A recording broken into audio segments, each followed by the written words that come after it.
Hi అండి, అందరికీ నమస్కారం అండి. ఫ్రెండ్స్, మనకి ఇప్పుడిప్పుడే మరొక బ్రేకింగ్ న్యూస్ అప్డేట్ అయితే రావడం జరిగిందండి. అది కూడా రాష్ట్రంలో పిడుగుల వర్షం 12 మంది కన్నుమూత అంటూ ఇప్పుడే మనకు ఒక బ్రేకింగ్ న్యూస్ అప్డేట్ అయితే రావడం జరిగిందండి. అయితే ఇందుకు సంబంధించిన పూర్తి వివరాలు అయితే మన వీడియోలో తెలుసుకుందామండి. ఎక్కడ ఏంటి అనేది వీడియో మాత్రం ఎక్కడ స్కిప్ చేయకుండా చూడండి ఫ్రెండ్స్. అప్పుడు మనకి పూర్తి సమాచారం అయితే తెలుస్తుంది. ఇక లేట్ చేయకుండా వివరాల్లోకి వెళ్ళిపోదాము. ఇక ఉత్తరాదిన పలు రాష్ట్రాలను వరద వణికిస్తుంది. కుండపోతతో రహదారులు, ఇండ్లు జలమయమవుతున్నాయి. ఇక బీహార్లో పిడుగుపాటుకు గడిచిన 24 గంటల్లో 12 మంది మరణించారు. ఇక మరణించిన వారి కుటుంబాలకు 4 లక్షల చొప్పున ఎక్స్‌గ్రేషియా అందించనున్నట్లు బీహార్ సీఎం కార్యాలయం సోమవారం వెల్లడించింది.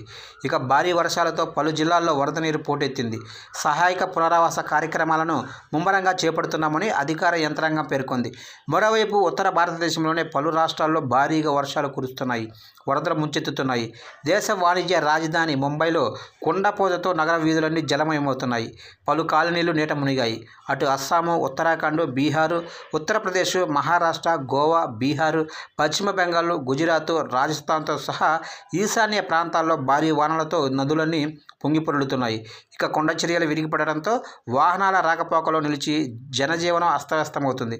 అస్సాంలో గత కొద్ది రోజులుగా వరద ఉధృతి 24 లక్షల మందిపై ప్రభావం చూపుతుంది. ఇక బ్రహ్మపుత్ర నది పోటెత్తడంతో పాటు రాష్ట్రాల్లో పలు ప్రధాన నదులకు వరద నీరు పోటెత్తింది. ఇక పలు జిల్లాల్లో ప్రజలు వరద నీటిలో చిక్కుకుపోయి బిక్కుబిక్కుమంటున్నారు.